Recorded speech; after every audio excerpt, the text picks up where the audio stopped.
Walk into any big box store on a Saturday, and you'll see them lined up in rows, gleaming under the lights, red and orange and green, every one of them promising you years of easy mowing. Here's what the sticker won't tell you. A lot of these machines are running on a clock that started ticking the moment they were built. Push one hard enough, a big lawn, tall wet grass, a couple of slopes, and you can cook it in about 2 seasons. And when it dies, it rarely dies cheaply. But it's not bad luck, and it's usually not you. It's a decision someone made in a boardroom long before that mower ever hit the floor. So let's break down exactly why most zero-turns give out early, what's actually failing inside them, and then the 5 machines built to outlast the trap, without making you pay full commercial fleet money to get there. Start with the heart of any zero-turn, the hydraulics. 2 transmissions, one for each rear wheel, and on most entry-level machines, they're completely sealed. No filter, no drain plug, a small charge of oil, and that's it for life. Now think about what you're asking that oil to do. You're climbing a bank, the grass is thick, it's 90 degrees out, and the fluid inside is getting hammered with heat. Heat is the killer. As that oil breaks down, it stops protecting the pump, and the tiny metal particles from normal wear just keep circulating, slowly grinding the unit to death from the inside. One day it won't climb a hill. A week later, it won't pull at all. And because you could never service it, there was nothing you could have done. The deck's the next weak point, and it's where the marketing gets slippery. They love the words heavy-duty steel. What they don't volunteer is the gauge. In steel, the number runs backwards. A lower number means thicker metal. Cheap mowers run a thin stamped deck, a single sheet pressed into shape, and over the years of vibration and impacts, those thin spots flex, then crack. Tougher machines use a thick, welded, fabricated deck, reinforced where it matters. Same idea on the frame. A light frame fatigues and twists over rough ground until the whole machine fights you in a turn. Then there's the stuff nobody films a commercial about. Belts that get ignored until they snap mid-job. Cooling fins are packed solid with clippings because they never got blown out, so the engine and the hydros run hotter than they should. Spindles, and here's the truth most videos get wrong. It's not about cast iron versus aluminum. It's about whether the bearings are a heavy-duty commercial assembly or the cheapest small bearing the bean counters could spec. And honestly, a huge share of early deaths comes down to the operator. Mowing wet grass that bogs the deck, slamming into curbs, skipping the oil, and storing it out in the weather. The machine takes the blame, but the habits pulled the trigger.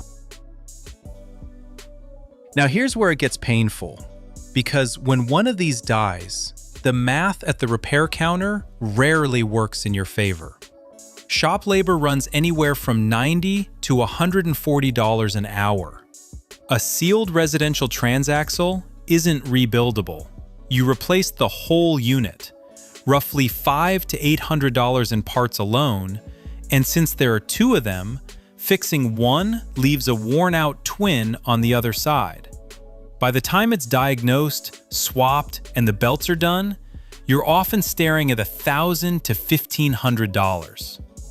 On a mower that cost $4 or $5 grand new, that's a brutal chunk of its value, just to put it right back to the same underbuilt spec that failed you. And if this is your living, the bill isn't even the worst part. The worst part is the day you lost. The lawns you didn't cut, the crew standing around, the customer who called the other guy. That's why most people just walk away, roll the dead one to the scrap pile, and finance another one. And the clock starts over. So how do you break the cycle?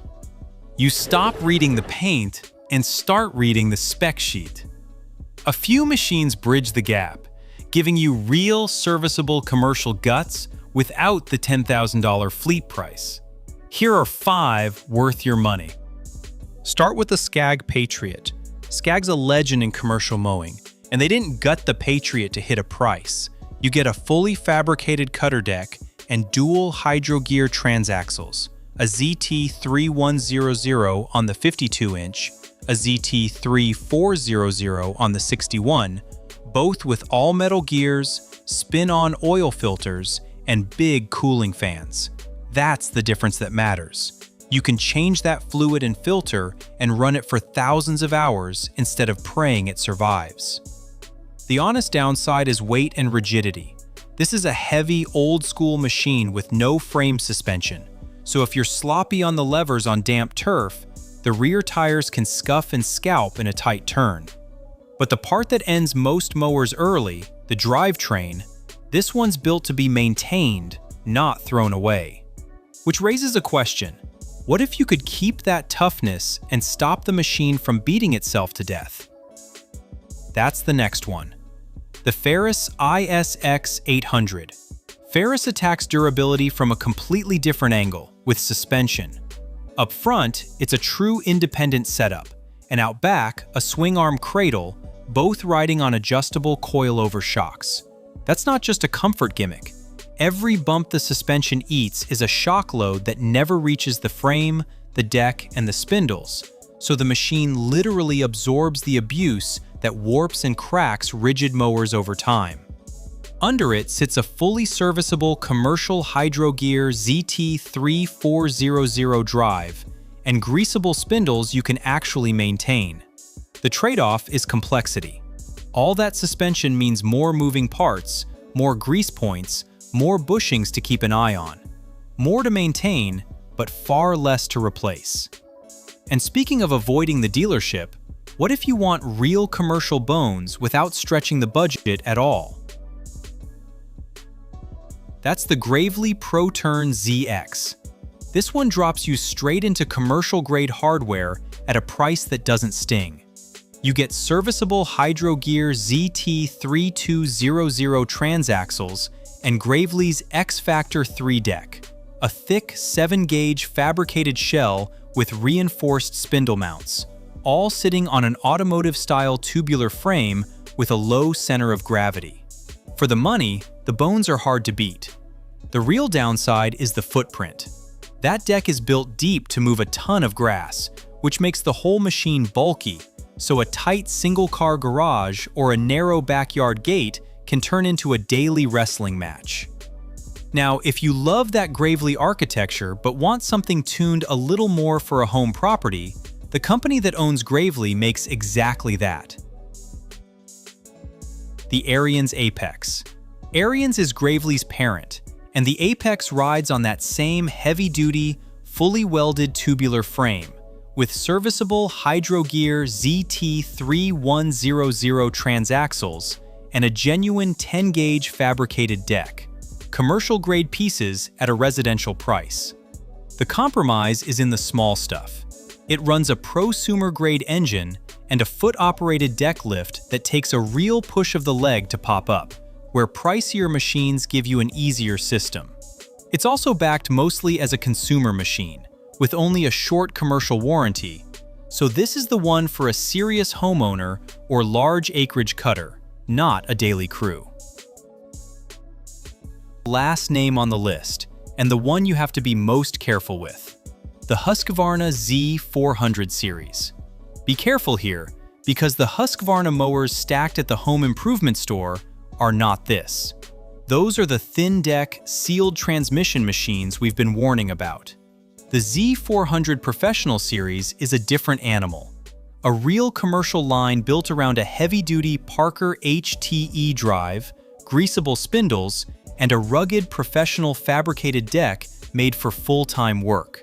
The catch is support. Husqvarna is so huge in the consumer aisle that finding a dealer who actually stocks parts and knows the professional Z tier can be hit or miss, depending on your zip code. And that matters more than any spec, because a serviceable machine is only as good as the shop that can service it. So before we get to the buying checklist, let's lock in the 5 that actually last.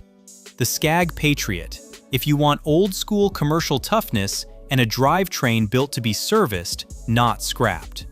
The Ferris ISX 800, if you want suspension that absorbs the abuse before it ever cracks your frame. The Gravely ProTurn ZX is the most real commercial hardware for the least money. The Arian's apex if you're a serious homeowner who wants commercial bones at a residential price. And the Husqvarna Z400 series, if you've got a dealer nearby who actually backs the professional line. 5 machines, 5 different buyers, one thing in common. Every one of them is built to be maintained instead of thrown away. So before you hand anyone your money, arm yourself with 3 questions that cut straight through the sales pitch. 1. What's the exact deck gauge as a number? If they say 11 or 12 gauge stamped, that's a light-duty machine. You want fabricated steel, a 10 or a 7. 2. What's the exact transmission model? A fully sealed unit with no filter and no drain is a machine on borrowed time. You want a serviceable commercial transaxle, a Hydrogear ZT3100 or higher, or a comparable Parker commercial drive, with a spin-on filter you can actually reach. And 3.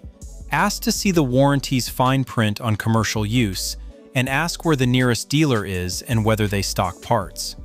Because a mower that can't be serviced near you isn't an investment, it's just a nicer looking countdown clock. So I want to hear it. If you've ever had a zero-turn die on you early, drop a comment with the brand and the first part that failed, so the next person watching can dodge the same trap. And if you want more breakdowns that read the spec sheet instead of the paint job, subscribe and watch the next one already up on your screen.